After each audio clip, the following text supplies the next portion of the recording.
This is Dialogue.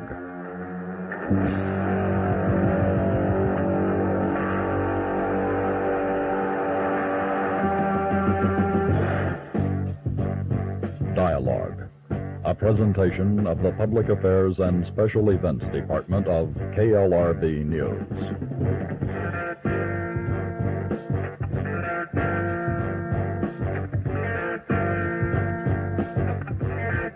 Tonight, Dialogue Assassination with Mae Brussell.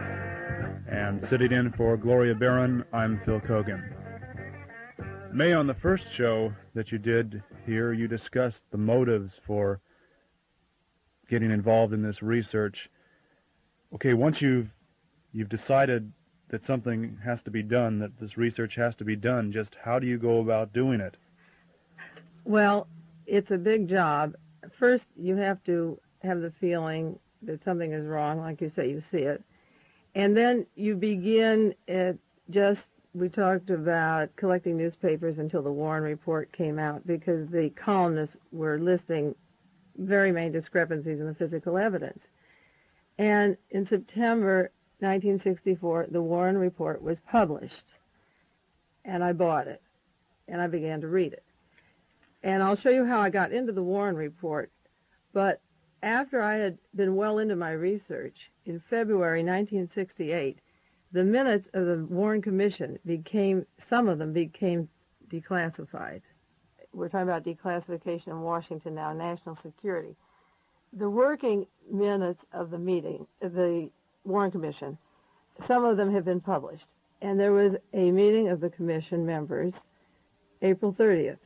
And they had a discussion on what to do with the material they had. They were going to put out a book which would be out in September. This is the end of April. They had May, June, July, and August, 4 months, and then the material would be bound and sold. And they had many, many problems they had never even scratched yet, and we'll go into those.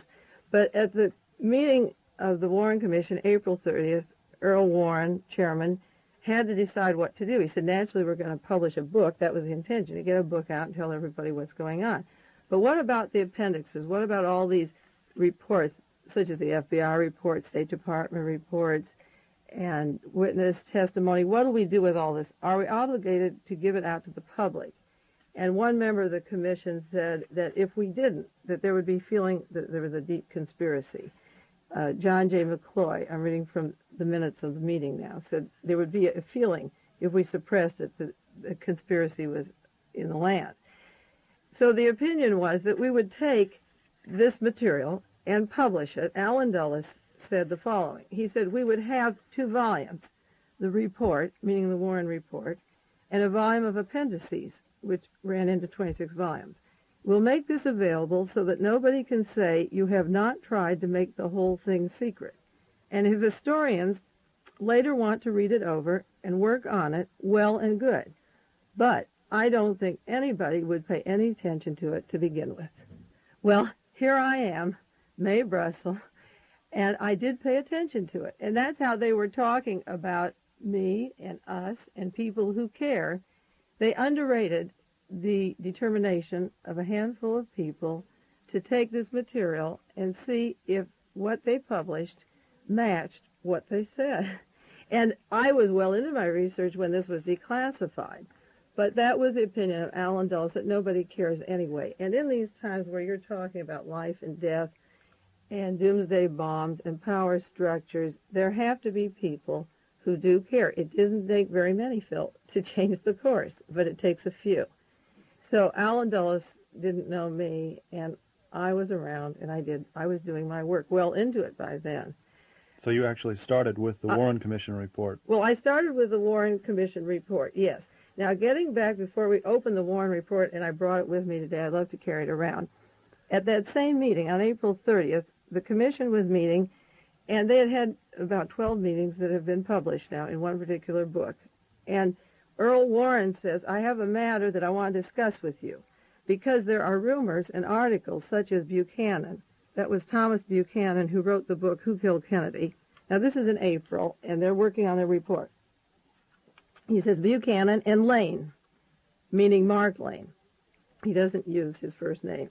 He says Buchanan and Lane there's some things written that might be a good thing if we go into. He said, we will ask, this is Chairman Earl Warren, Chief Justice of the United States, we will ask the President of the Associated Press and the President of the United Press International and tell them that we would like to have them examine their reports and files on the assassination and confer with their people who are familiar with it, and then assign one of their top people who could come down here to see us and discuss on a confidential basis, not for publication, anything that may be on their minds to be investigated. So the news media, which was already controlled, was to send, you can imagine how objective a reporter would be going to Earl Warren if the president of the Associated Press sent him down there. Now, Earl Warren said this, I think by doing this, we'll establish to them that we investigated everything they have on their minds. Now, the problem was what was on Buchanan's mind? What was on Mark Lane's mind? What evidence did they have? They walked the streets. He walked the streets in Dallas. He met these people and talked with them, Mark Lane, all over the knoll and grassy knoll and everywhere. Why would the United Press satisfy what was on their mind? Now, this is the way problems are handled in the United States today. You have problems. You have real problems in this country. And we talked about father figures on the first show. Until you realize, and I'm going to read you what Louis Nizer wrote, a famous lawyer in the United States, one of the most famous lawyers. I'm going to read you his introduction to the Warren Report. And when you see these men who have written books, who are the figures that everybody looks up to, when you see in their own words how they work, you will understand why you have problems today. Well, the solution was, Earl Warren went on, if there are any areas unexplored, we will explore them. I mentioned before that Senator Cooper was conscientious. He let out a few little squeaks. He did bring up problems. So then he went on and brought up an area he thought should, this same meeting of April 30th. He said, I think that our investigation is weak. Now, they're 4 months from publishing. He said, what happened to this man, meaning Oswald, when he left the United States and went to Russia and came back? I think we ought to get him in the record and see what the State Department knows about him. What about de Mohrenschildt? Senator Cooper asked, meaning George de Mohrenschildt. Well, at that point, Earl Warren said, we'll go off the record. And the commission, the secretary stopped, and everything went off the record. Then the commission, Earl Warren, answered about George de Mohrenschildt and said, he has a full deposition. We'll go off the record. They discussed something. Chairman said, back on the record, and Mr. Rankin, the attorney, went on to the change of subject about declassifying some of the transcripts. Now, they went off the record about de Mohrenschildt, and Senator Cooper was asking a question. When the Warren Report was established, when the Warren Commission was appointed, in the beginning of the book, you will read a section that says that members of the commission should be present at the hearing of the witnesses. And I charted out which members of the commission attended any of the hearings of the witnesses, and there were only about 4 witnesses out of 552 that any member of the commission attended. George de Mohrenschildt was in Washington and gave his testimony 7 days before this meeting. His testimony is dated April 22nd, and this meeting was April 30th. And Earl Warren didn't say, oh, Mr. Jenner, de Mohrenschildt was here last week. Now, George de Mohrenschildt was the most important witness out of 552 witnesses called in Washington, and I'm going to tell you why. He gave the longest testimony of any witness in the Warren Report. He gave 119 pages. His wife gave 45 pages. It was the most important witness. And a member of the commission, had he been notified that de Mohrenschildt was there, wouldn't have asked, what about de Mohrenschildt? And he should have been there. Now, who was present when the most important witness of the Warren Report testified? Albert Jenner, the attorney for the commission, because somebody had to ask him questions. De Mohrenschildt didn't do a dialogue, you see. And the other person present in that room was Alfred Goldberg, the historian from the Pentagon. Now, we're talking about police states and warfare states, Phil. And we're talking about intelligence governments and covert governments. And I could read you, not to digress, in the meeting of the commission, who's going to write the Warren Report. And Earl Warren says, let's have Mr. Winokur come down and write it, and he is going to send 2 historians. Well, I have a very beautiful book that came out of East Germany and caused a big stir and was not on the bookstands in America, called Who's Who in the CIA. I have it here so you can see it, Phil. It's a beautiful little book. And Mr. Winokur of the CIA was the man who sent the authors of the Warren Report. Now, I have a whole file of people connected. Here's Dr. Rudolf Winokur, born in Germany, lecturer in history, analyst in the OSS, which became our CIA, 1945 to 1949 historian in the War Department, 1949 to 1965 chief of the Historical Division of the Pentagon. Now, we have Harvard, we have Yale, we have Eastern schools, Princeton. We have historians in America. And who is writing American history? This happened in Nazi Germany. It happens in Greece. When I say Nazi or CIA, I'm not talking out of my head. And Mr. Winokur, according to Earl Warren, was to send Mr. Goldberg. And Mr. Goldberg, George de Mohrenschild's name was George von Mohrenschildt. And he stood up at the Petroleum Club in Dallas. He's a man who has worked for our government. We could talk for hours about de Mohrenschildt, who defended Himmler. He was apprehended by the FBI, followed from New York to Corpus Christi during the last war for drawing what they thought were installations that he was a Nazi spy. He was the only friend, or supposedly the sole friend, of Lee Harvey Oswald in the Dallas-Fort Worth area, his longest friend and buddy. He came before only Mr. Jenner and Mr. Goldberg from the Pentagon, and a member of the commission is saying, well, what about de Mohrenschildt? And Earl Warren goes off the record, and that is the end. Now, would it be possible for people who don't know what testimony he gave to briefly explain some of the things he said on the record when he was interviewed? I would love to. I'll spend one whole day. I make notes because I think we could talk an hour a day on these things, because these are the things, when I make my broad statements about what's happening in the nation, I follow every document and every word, and I'm taking it from their mouths. It will go to de Mohrenschildt. Now, back to the research. When I started my research, I received the Warren Report. I have a copy here today to show you, Phil. And I said, incidentally, there are 4 copies of the Warren Report. There are 4 copies. Before we get right to the Warren Report, maybe we should discuss those again. If you go to the government printing office and you order your copy of the Warren Report, hardbound, there is no introduction at all. It says nothing.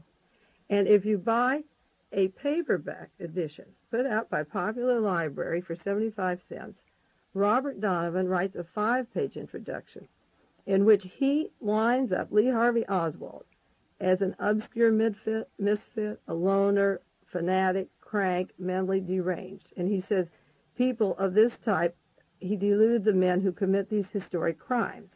Now, November 23rd, 1963, in the Los Angeles Herald and Examiner, was a description exactly of the words that Robert Donovan was to use when the Warren Commission was finished. And if somebody in Los Angeles knew that on November 23rd, 1963, why did you bother to have a Warren Commission at all? The cover story was out. The words of the introduction of the Warren Report, after all that research, were identical to the November 23rd Herald Examiner article, which I compare my early work to who was saying these images. Now, the 3rd edition of the Warren Report was put out by New York Times, and that's $1, the paperback, so that everyone in the nation could have it. And there's an introduction in that one by Harrison Salisbury. You see, 3 Warren Reports had different introductions attacking different kinds of approaches, and one, the government printing office, wouldn't dare to put it in at all, because they couldn't stand by it at all. But Harrison Salisbury, who's making all the yelling about the country in Greece or the secrecy in the government, the Pentagon, when the New York Times things came out, they're not baby clean. They're involved up to their necks. And what Harrison Salisbury put in his introduction, he was managing editor of the New York Times. His concern was for the time that was spent, my interest in him was in creating the motive, but in his putting down the Warren people or the researchers, he did a report that anybody who went into this material with other than an approval of the Warren Report was un-American and unloyal to their country. he put a very negative thing that you have to be mentally deranged to challenge this material that is absolutely accurate, and the only kind of person who would challenge this material would have to be out of their minds. He said they would be, these are his words, Mr. Salisbury, when the Warren Report came out, the day it came out, in the New York Times edition, said that anybody who investigates or goes into these theories frequently are self-serving. They're designed to advance special political goal. Some have the objective of undermining the United States and its government structure. Some are aimed at owing distrust and confusion at home. All this report can do is to provide a hard rock basis of fact. There is a tendency of dangerous implications to the American system, he's saying, to challenge what you're going to read. The theories are the most part not founded on actual evidence, but contradictions, confusions, and omissions cited between the witnesses. There are always men and forces, skilled and able, that are hampered neither by scruple nor principle, who convert the national mood to selfish and particular ends.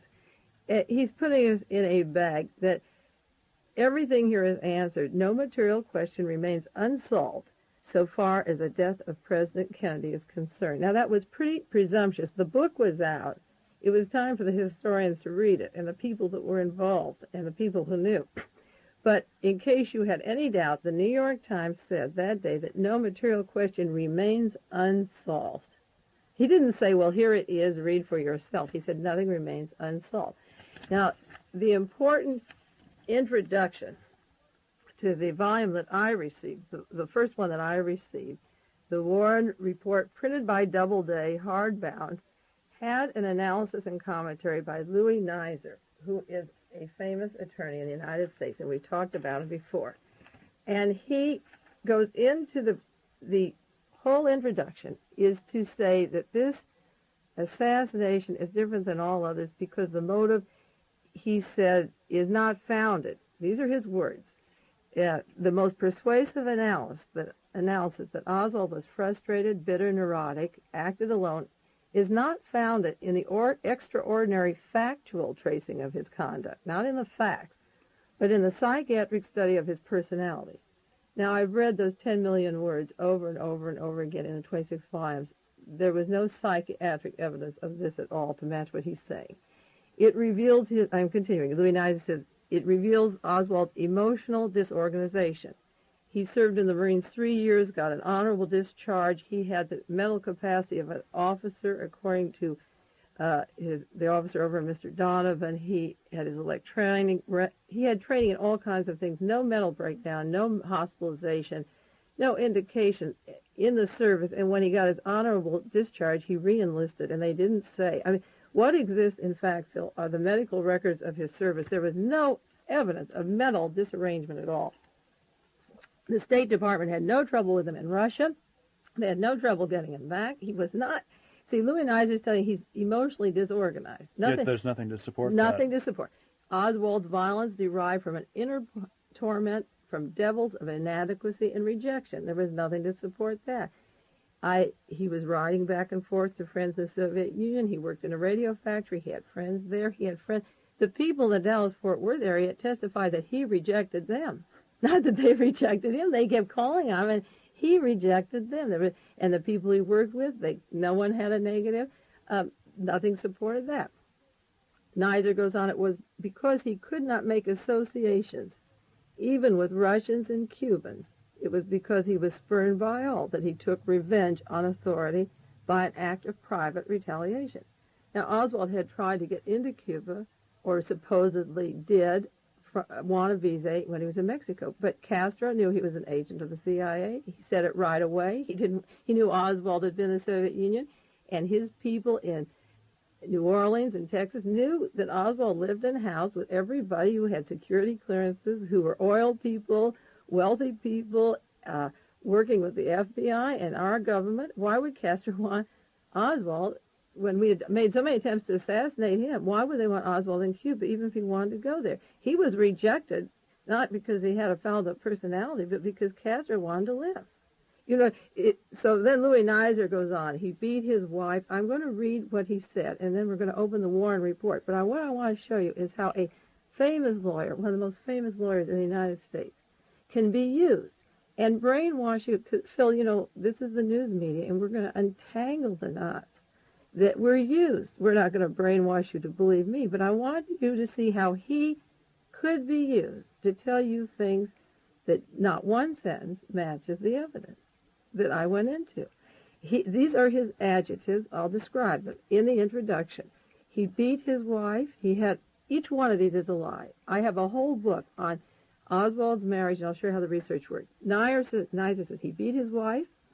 He had a dishonorable discharge. Now this for fact. Dishonorable discharge is not supported by... No, all that I'm saying is what Louis Nizer says in the introduction to the Warren report, and not one sentence is backed in fact. And Nizer's introduction is in what edition? In the Doubleday edition, hardbound. And I spent 7 years going to the origin of which witnesses said these things. And I'll show you how my cross-filing system works. How they met Oswald. I have a book on their background. How they met, how many times they saw him, how many times they saw him with his wife. People who were saying he beat his wife were at a particular party in December 1962 who heard it from another couple who heard it from another couple. And that couple never saw. And when you go round and round and round, the original source never saw it. The reason I point to dishonorable discharge is because that is a concrete fact which... That he had an honor. That you could check back to the original source. That's right. And if you find that Mr. Nizer says that he had a dishonorable discharge, and if you go back to the official military records and you find that it was an honorable discharge, then it leads you to question other facts. Absolutely, because the hard fact, that's what you work with. When you have two witnesses saying something, and I'll show you how it works, and it's really beautiful. When you have two witnesses saying something, and you don't know who to believe, then I would go back to the volumes and show the difference. Like when Marina Oswald was called as a witness before the commission, and she's the very first witness, on page 6, she hasn't gotten very long into the thing, and Earl Warren says, sit down and relax, and don't be nervous, and we'll talk. And the commission lawyer said, when did your husband lose his job in Fort Worth? Now, I file that under job, I file that under Marina against Lee, and I file that under commission slanted, because as I did my research, I had to read it over. I just read it as a book the first 2 times. As I read it over, I find that in the exhibits, Lee Oswald has a very intelligent letter of resignation to Reily Coffee Company where he was working. And he says, I have moved from the Fort Worth area to Dallas. I have more money, but I appreciate the job. He left there on a Friday in October and didn't say he was leaving. And he said, would you please mail my check up to Dallas? And so the man who had hired him at Reily testified and said he was one of the best people we had. We liked him very much. We were sorry to lose him. So there's a photograph of an intelligent letter of resignation, which when I read it meant that he was not fired. So the image of, like Louis Nizer goes on to say he was disillusioned because he couldn't hold a job. And there's a letter of resignation.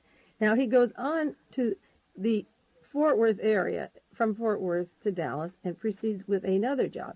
When Marina Oswald wants the image with the commission that her husband was this ne'er-do-well that Louis Nizer is going to pick up, they say, how long was he without a job? And she says, it was like 2 weeks. And I had to live with friends. It was over 2 weeks that he didn't have employment.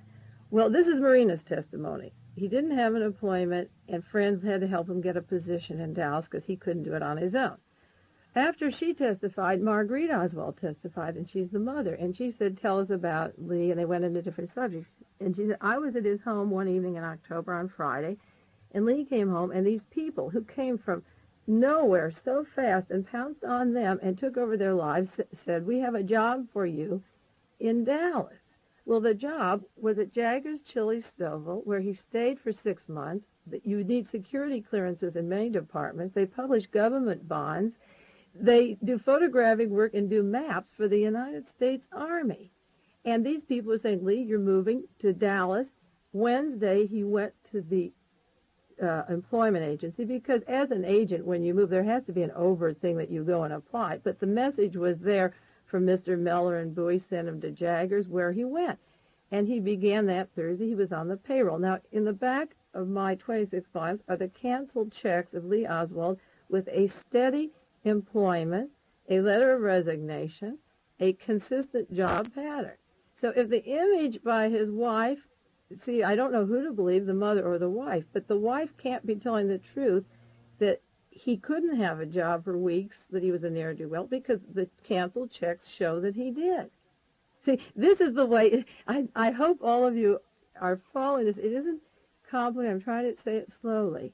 But this is the way my mind was working on approaching the subject. Because, yeah. Yeah, I didn't mean to sidetrack you. When you were talking about Mr. Neiser's introduction and mentioning that he made several statements in the introduction which, when they're closely examined, turn out to be false. I interrupted you when you were discussing the dishonorable discharge. I'll show you. I took his introduction in the margin of my book, which is marked over and over again. I have lie, lie, lie, lie, lie, because when the research was done, he had these gross lies. All right, he said Oswald, he abused his Russian wife. He severed relations with his mother. He was unable to hold any job for more than a short period. His marriage was disrupted by frequent separations, long quarrels, long periods of sexual impotence, unable to provide simple comforts for the family. He rejected capitalism and communism and couldn't live in the USA or Russia. In April '63, he shot and missed Major General Edwin Walker.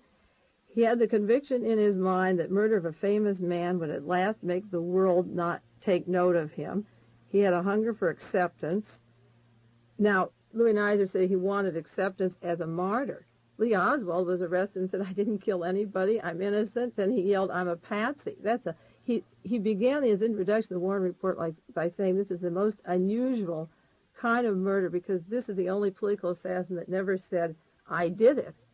And a martyr would say, I did it. And then he contradicts himself 4 pages later and say, Oswald wanted to be a martyr. If Oswald says, I'm a patsy, which was one of the few recorded words of his life in that jail because the police interviews were thrown away, that's a hard way to be a martyr if you're a patsy.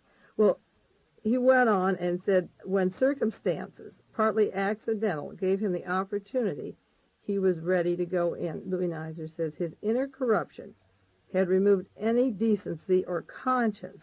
He could have shot at anybody. Now, he's getting at a hypothetical. He's way off on the evidence, and he's really blowing your brain now when he says his inner corruption removed any sense of decency. For a famous lawyer, a trial lawyer in the United States, to speak of any human being in those terms, to say that all of this is removed, he says he could have shot at Khrushchev or de Gaulle or Mao Zedong or a popular sports hero. He's getting into the American kind of image again. He was determined to protest against the world which he thought had shut him out. And part of the loner's pattern is heroism. Then he goes in that the hero even wants to deny what he's doing. Louis Neiser ends his introduction with this. If we approach the question from the viewpoint that Oswald had declared war against society because it rejected him as unfit, then the mystery is no more. But if Mae Brussell accepts the question that Oswald did not declare war and that these are all lies that Louis Neiser said, then the mystery still exists, Phil. Because if all of his reasons for killing don't exist, then our mystery still does exist. And Louis Neiser has said, if everything I say is true, there is no more mystery. And I'm saying if nothing you say is true, that's where I begin. And that was the introduction to my Warren Report. And we'll tell people that they're listening to Dialogue Assassination on KLRB Carmel.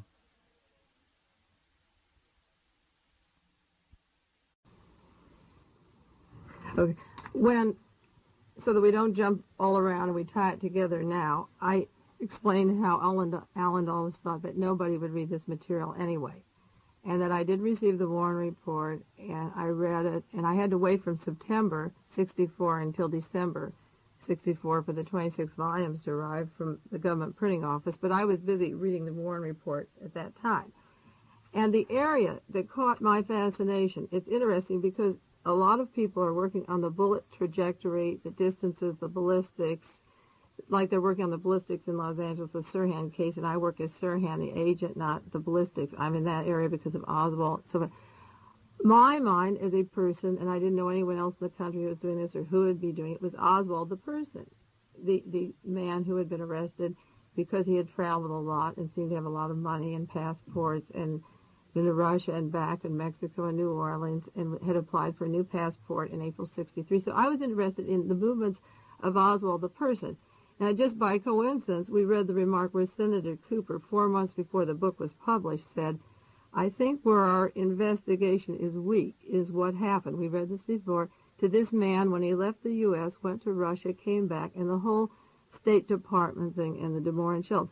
Well, I opened up the Warren Report. I read the whole thing, but I really ran right away to finances, because wherever you do have conspiracies or people moving, there's always money or bread involved in it in some way. So before I even read about the motorcade or the part that preceded in the Warren Report, I opened up to, in my Doubleday edition, to page 280, which began the associations in the Dallas-Fort Worth community. Louis Nizer had said, also in his introduction, that there could not have been a conspiracy. He ruled out in his introduction, in case you didn't read the whole book, there couldn't be a conspiracy because if Oswald were a Russian agent, he wouldn't bring home a Russian wife in a milieu that was unpopular to her and so obvious in the Dallas-Fort Worth community. And he couldn't be an American agent because we asked the heads of our agencies if he was J. Edgar Hoover, Richard Helms. They didn't examine the material. They said, was he an agent? And they said there was no iota of truth. He was not an agent. So it was their word versus the evidence that piled up. So I opened my book to the associations in the Dallas-Fort Worth community. And this is the way it reads. The Russian-speaking community. Shortly after his return from Russia in 1962, Oswald and his family settled in Fort Worth, Texas, where they met a group of Russian-born and Russian-speaking people in the Dallas-Fort Worth area. The members of this community were attracted to each other by common background, language, and culture. Now, Oswald had been in the Marines 3 years. He'd gone to the Soviet Union and said, I don't like America. They're hard on the blacks. My mom can't get a job. I'm going to give you my radar information. I can't stand America. And he stays there several years and comes home with a Russian wife. I shouldn't think he'd be, in the newspaper said Oswald is returning, the expatriate, the guy who doesn't like America is returning. It was in all the newspapers, and the source of introduction of people to Oswald was in the newspaper. And the espionage system, the covert activity, they have to have an excuse to see him. So two prominent people of the Russian community, when they were called to testify, said, I read in the paper they were home. Why would these oil people, these engineers, want to call on them? You see, what would they have calling on them? Now, if they have something in common, they don't have anything in common with Lee and Marina Oswald, if they're what we're going to think they are. They have something in common with them if they're playing another role. But why did they want to see them? Their excuse was that she came from the same town that I was in. Well, I don't see people mixing the boundaries like an anti-Castro Cuban meeting with a pro-Castro because they came from the same town on the same fishing village. They just don't rap with each other at all. So the Warren Report says these people in that area that were their friends had this common background. It says several were connected with oil exploration, production, and processing industry that flourishes in the Dallas-Fort Worth area. Unquotes. I have to digress. We talked about George de Mohrenschildt, his testimony, his relation to the commission. He was one of the people in the oil exploration business. At the time of the assassination, he was in Haiti. He was the employee of Brown and Root. That is the firm that does all the building in Vietnam of the airways, the tiger cages now, the prison systems. He worked for Brown and Root. There was a talk show in San Francisco alleging how much money that Lady Bird Johnson has invested in Brown and Root. Ramparts did a whole study of Lyndon Johnson with the construction firm of Brown and Root, and they have places up and down the coast here in Palo Alto. They are the largest builder from this country in Vietnam of airstrips, buildings. And George de Mohrenschildt was the employee of Brown and Root. This is one of the people that Lee Oswald, his best friend, and Mrs. de Mohrenschildt, we'll go back 1 minute, is the only link in 10 million words of Lee Oswald to a rifle. Nobody saw him hold a rifle. We'll go later, but I want to share it when they say they were in The oil exploration field and processing industry, they were in many things. And these were the people that they were to see, called the associations in the Dallas area. As described more fully in Chapter 7, many of these people assisted the Oswalds in various ways. Some provided the Oswalds with gifts of such thing as food, clothing, and baby furniture. You will read, they say in Chapter 7 and Appendix 13, that one day George Bowie called on Marina Oswald and gave her 100 dresses. I'm kidding you not, 100 dresses. It's right here in the book. They just say clothing right here, and baby furniture. Some arranged appointments and transportation for medical and dental treatment, and assumed the cost in some instances. And when Oswald undertook to look for employment in early October, and again when marital difficulties arose between the Oswalds, Marina and their child were housed in the homes of the various members of this group. The Commission has examined the background of these individuals and thoroughly investigated Oswald's relationship with them, and there is no basis to suppose that Oswald came to Fort Worth upon his return from Russia for the purpose of establishing contacts with the Russian-speaking community in that area.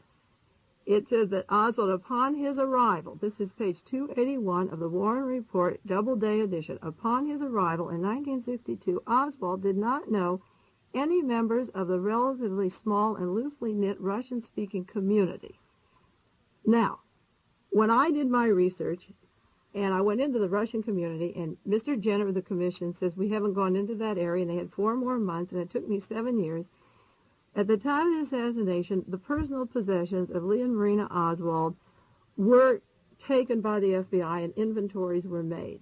And when Marina Oswald was called as a witness before the Commission, what is this, what is that?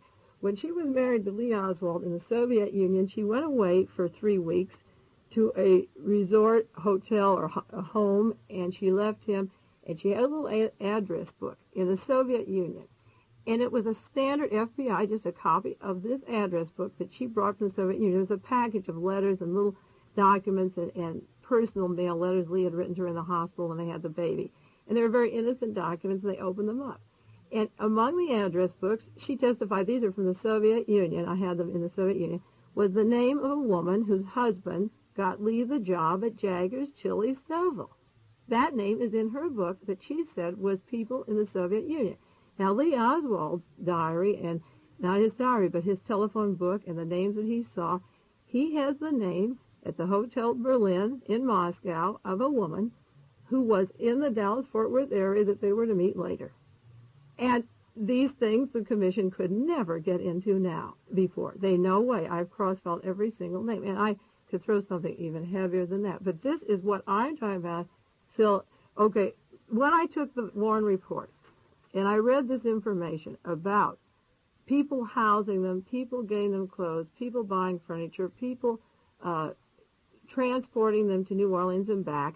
I took my 26 volumes. This is the way I started. I read them all, backwards and forwards. And then I took the 26 volumes, and I took every single person in the Dallas-Fort Worth area that met them from the time they arrived, Robert and his mother, and the people that called on Lee and Marina.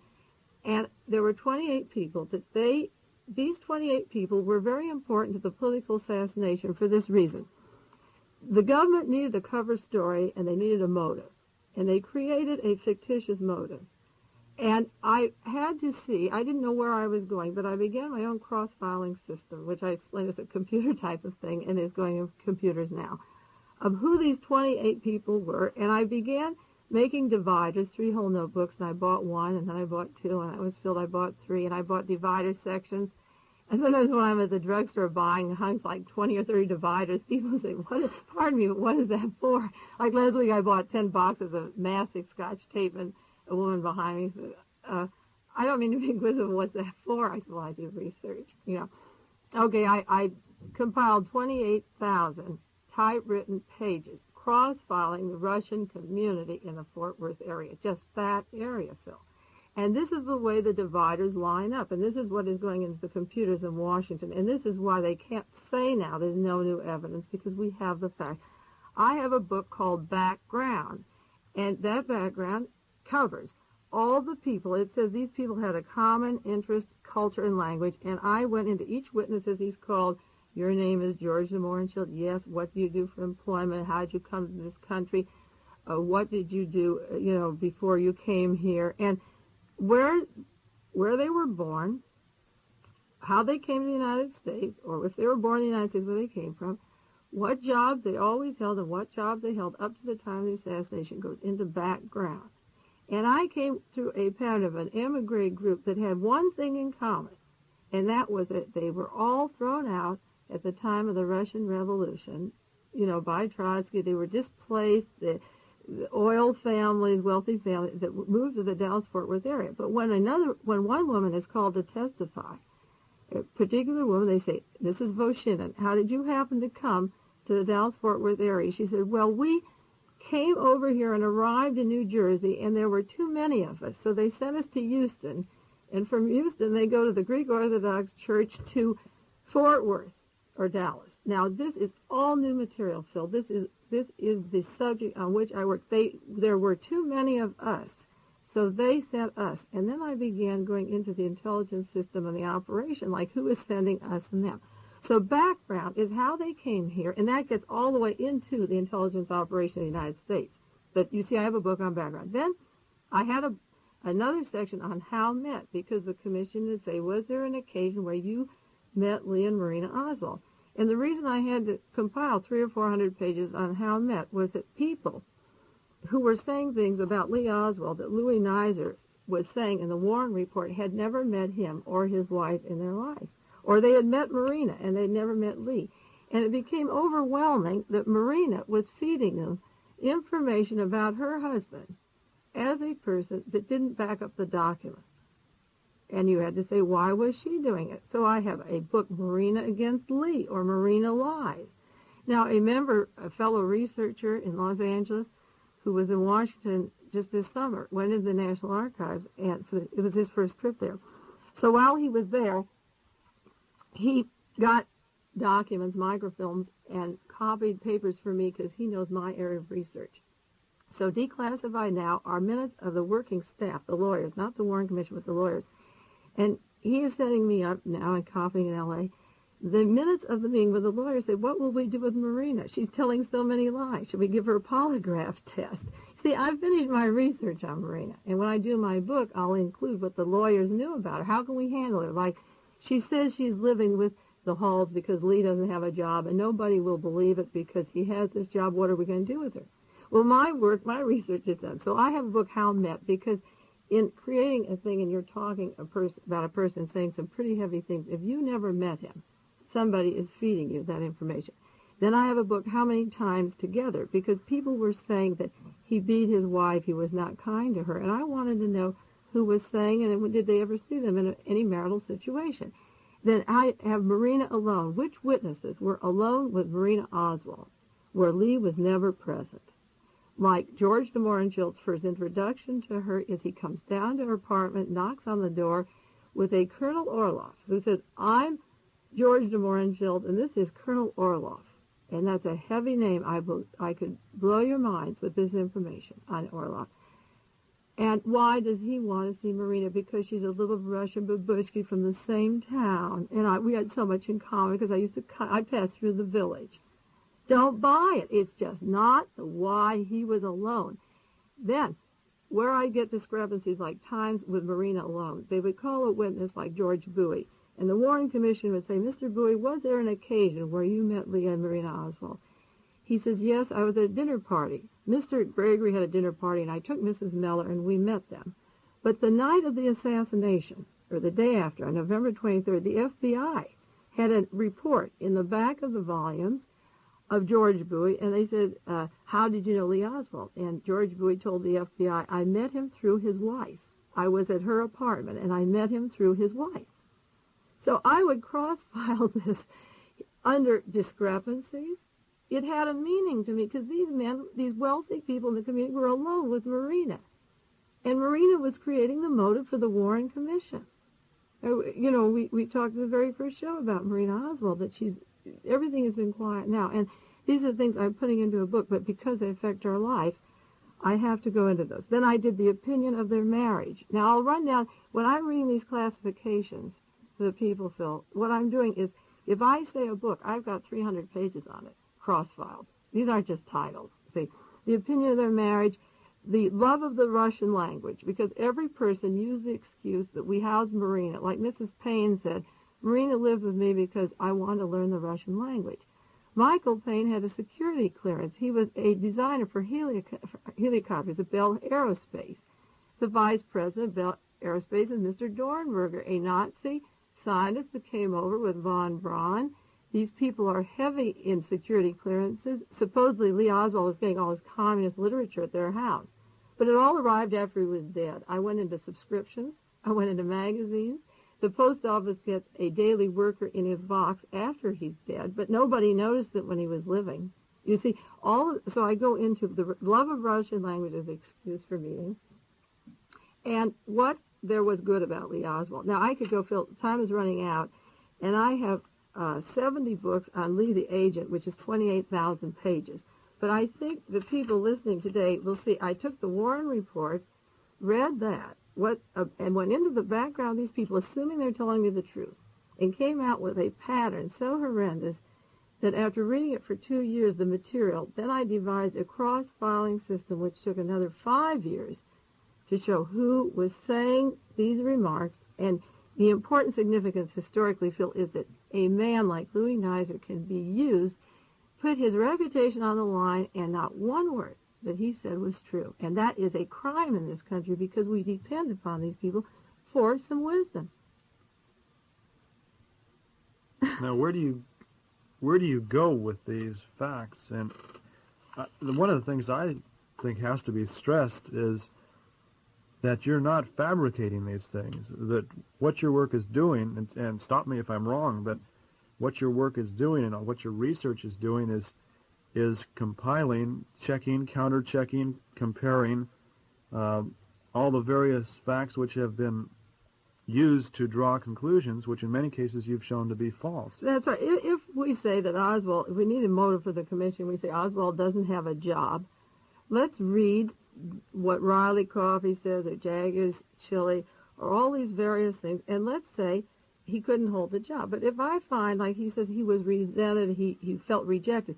Lee Oswald wanted to go in the service when he was 16 years old. His brothers both of them were in the service. They turned him down because he was too young. By the time he was 17, he had memorized the entire Marine manual, and when he went in, he went right off to specialized training. This is a fact that the documents and the degrees are there. Now, when Lee Oswald, when you say he was rejected from this or that, he was skilled in language skills, microdotting, he had the equipment of an agent in his garage. We talked about the electronic devices and pedometers and all these different things.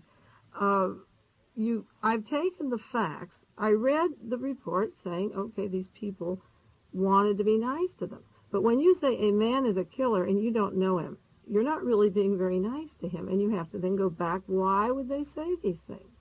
Who are they connected with? What is their purpose?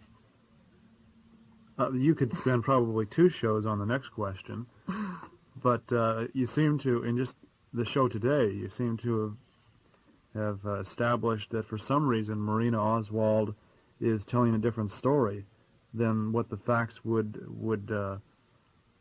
support as far as conclusions go. And can you really say why? Well, why she's doing this, or why it appears that she's doing this? Well, yes, we could do a show. I think one reason,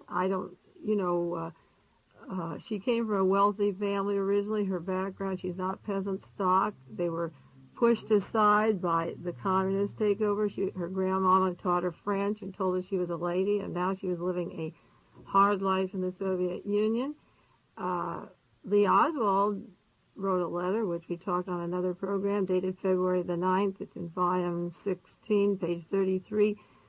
He wrote a letter to the embassy in Washington, Soviet embassy. He said, Agent Hosty of the FBI has been to see my wife and offered her protection, and he put protection in quotes, and he said that she could stay in this country, that the visa he would arrange for her to, in effect, have citizenship in this country. And Lee concluded, I don't trust the notorious FBI. Well, 3 weeks later, he was dead. And I went into every State Department paper that is published by the Warren Commission thing, and Marina Oswald came over here with not one signature on a paper. You try to go to the Soviet Union and come back and not be seen. Now, I went into the State Department testimony because John McVicker and Richard Snyder were the only two people in the Soviet Union that worked with Lee and Marina Oswald. Richard Snyder worked with Lee Oswald, and John McVicker worked with Marina to get her over to this country after she was married to him. And their testimony is a discrepancy. Those two men testified separately, and they both, one said one thing and one said the other. Right off the bat, there was no cross-examination, and nobody challenged what they were saying in the beginning. But when I received that same book, Who's Who in the CIA, who describes the historian of the Warren Report, if you turn to page 353, and I had finished my research when I got this book, John McVicker in the Soviet Embassy, the CIA, and Richard Snyder was CIA, and they handled Lee and Marina's papers back and forth to the United States. Now, what Oswald was worried about was something that the notorious FBI would be pulling. And her visa to return back to the Soviet Union, she filled out a form for so many years. It wasn't a lifetime thing that she came in with him on. And I have to take my evidence and make a broad guess. I don't know what people would do for citizenship in the United States. I know what Svetlana Stalin did, and the same people brought her and worked with her. I followed it very closely to work with Marina Oswald. Now, Svetlana makes very few common speeches on the air, but she talks about chaos in this country and anarchy. And I'm watching these people as the excuse for the fascism to tighten. I'm watching who says it or what. I relate all these people, the same lawyers, the same writers, work with Marina that work with his other team. I followed it. I do my other work, the volumes, 26 volumes, I cross-file, and I did everything else simultaneously. I do it every day. Since we've been talking about the research that you're doing, and it's obviously very hard for a person listening on the radio to be able to get everything down here or to be able to check and verify everything you're saying. But I've seen that you do have a bibliography of some of the material, some of the books that you're using. Can people write for that and get a copy of it? I got a letter this week, and somebody asked for a bibliography, and I'll mail it out. And you may say, like, there's 109 books on the assassination. And you may say, well, which ones say Oswald did it and which ones didn't, and how do you believe it? And I think that you should stick with the books where an author makes a statement, and then he has a footnote, volume number and page number, and you look it up. Mark Lane, Rush to Judgment, Sylvia Mayer's Accessory After the Fact. Those are excellent books, and they have a volume number and a page number, and you can go to your library, and you're not brainwashed. There's some books put out by the government that are completely not a basis in fact, not one sentence. And you say, well, how do you judge? Well, go to the, this is why it took me 7 years to do my research, and I have not finished one book. I could have had one out 4 years ago. Is that I wanted a volume number and page number to back everything I said. And if you go into my filing cabinet of 200 books, or these 28,000 pages, every single page has a volume number and a page number. I don't have to say something, and then you say, Phil, where did you see that? And then I say, oh, I read it in the Warren Report. Or in volume 23, Marina said this. I can say in volume 16 on page 33, this letter is here. Or Lee Oswald's diary has the name of this woman in this volume on this page. So that historically, nobody has to go back and look it up. It's there, and you can't take it away. So I guess next week we'll get into more of the discrepancies. And well, if people would like to go into how we research or cross-file, I'll continue. If they want, they can call the station, I like it, or send a card to you. What's your address? Box 3904, Carmel, California, 93921. And then just put a card and say, go into research, and I'll continue with my cross-filing system. We only went into 6 subjects, but you can see how my mind worked to try to find out what was happening. You know, when you're creating a personality in the first part that doesn't exist with the facts and back, you go to the witnesses and how many times they saw them, who they saw, who saw him beat her, who housed them, so that I have one book called Assignment to Take Marina. Who placed her in these homes? Who called and said, you take her this week, you take her this week? How she got her housing. And once you break this down, the way I did and took this time, you can go into the intelligence operation and see how other patsies in this country are created for political repressions that will get tighter if we don't stop it. See, my work on the one is so accurate that I never knew there was a Jim Garrison or Clay Shaw. I wasn't working in the New Orleans area.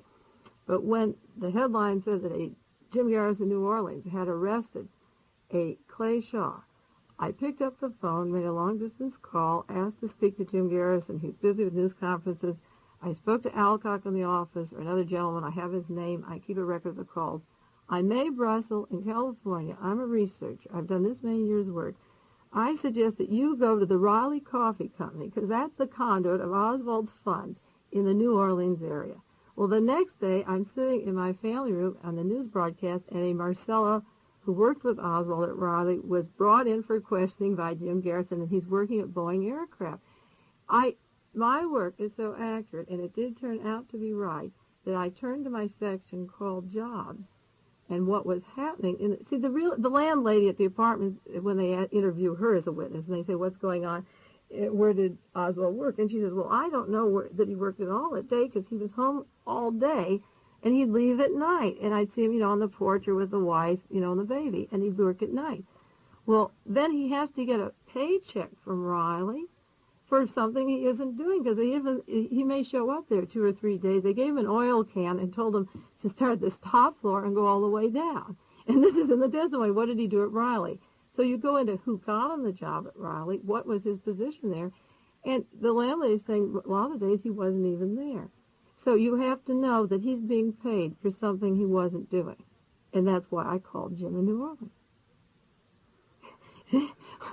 When you go into what these people are saying and you put it on a column called Jobs, you can look it up.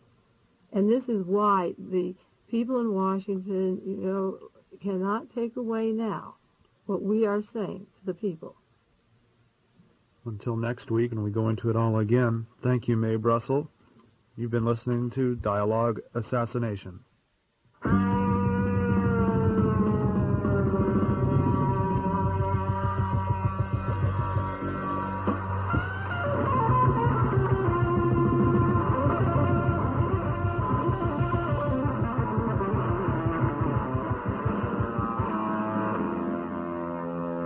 You've been listening to Dialogue.